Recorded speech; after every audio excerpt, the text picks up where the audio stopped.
motion in my head because there are so many things that I left unsaid.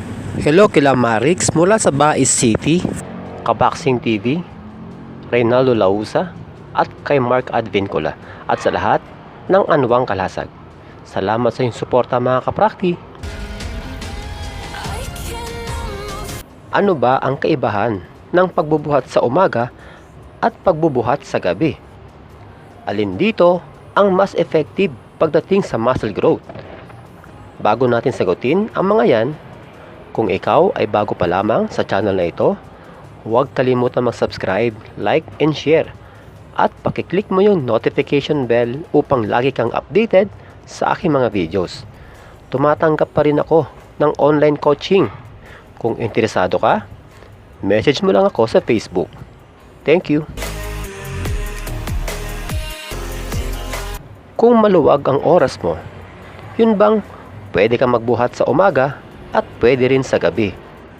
Dito, maaari kang mamili kung saan ka komportable. Pero kung lagi kang pang umaga sa trabaho o kaya sa school, no choice ka dyan, kundi sa gabi ka magbubuhat o kaya ay panggabi ka sa trabaho, wala ka ring magagawa kundi sa umaga ka mag-workout. Kapag mas gusto mong magbuhat sa umaga, mangangailangan ka ng matinding warm-up.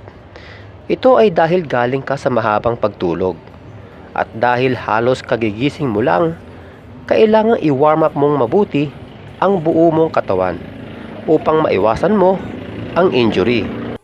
Kung ang body goal mo ay magtunaw ng body fats, maganda ang pagbubuhat sa umaga sapagkat halos wala ka pang kinain sa mga sandaling ito.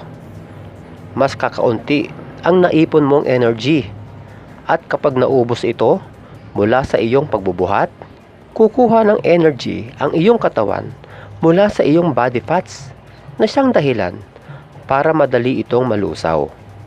Yung iba nga, sanay na sa ganitong oras.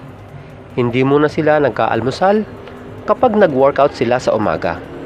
Ito ay tinatawag na fasted workout o nagbubuhat nang walang laman ng tiyan, kundi tubig lang. Pero huwag niyong basta-basta gagayain yun ha. Para lang yan sa mga sanay na sa fasted workout. Pero ako, ang karanasan ko dito sa pagbubuhat sa umaga, parang hindi 100% ang lakas ko dito. Ito ay marahil kakaunti pa lang ang nakain ko bago mag-workout.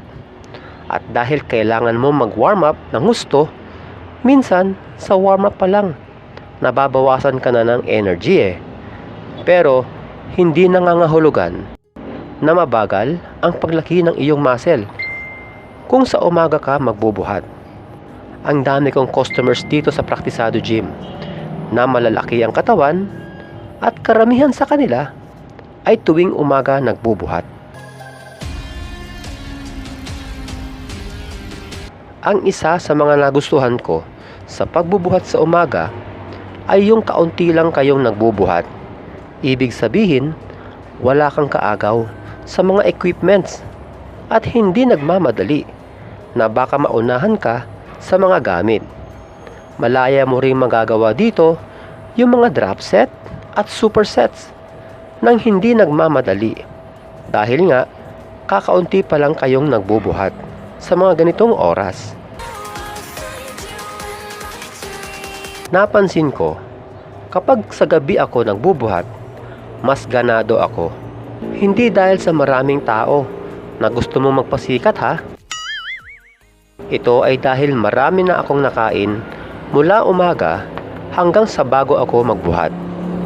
Dahil dyan, sapat na sapat yung energy na kakailanganin ko sa pagbubuhat. Hindi na rin ako masyadong nagwa-warm up.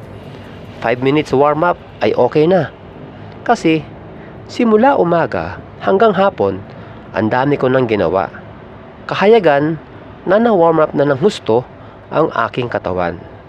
Kapag sa umaga ako nagbuhat, yung 200 pounds na bench press ay 2 reps lang ang nagagawa ko. Pero kapag sa gabi ko ito ginawa, 3 to 4 reps ang nagagawa ko dito. Pero depende pa rin ito sa tao. Kasi yung iba mas mahina sila kapag sa gabi sila nagbuhat. Marahil sa hirap na rin ng kanilang trabaho. At halos wala na rin natirang energy pagdating sa gym. Yun nga lang, pag sa gabi ka nagbuhat, siksikan kayo sa gym. Dahil karamihan dito ay walang ibang oras sa pagbubuhat kundi sa gabi lang. Tuloy, may pagkakataon na napapahaba yung oras ng pahinga mo sa bawat set na hindi maganda ito sa pagkakaroon ng muscle fiber damage. Malamang na mahihirapan ka rin gawin dito yung supersets at drop set sa dami ng mga kasabayan mo. Kung susumahin, mas maganda talaga sa gabi magbuhat dahil mas malakas tayo sa ganitong oras. Pero kung may oras ka naman sa umaga, makapagbuhat, kung saan maaliwalas ang kapaligiran at nais mong gawin ang superset at drop set dahil nga sa kaunti lang ang nagbubuhat sa tuwing umaga.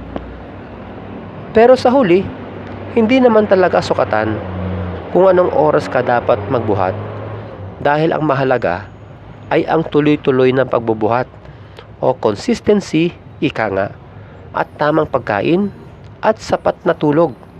Walang duda, lalaki ang iyong katawan sa maikling panahon lamang.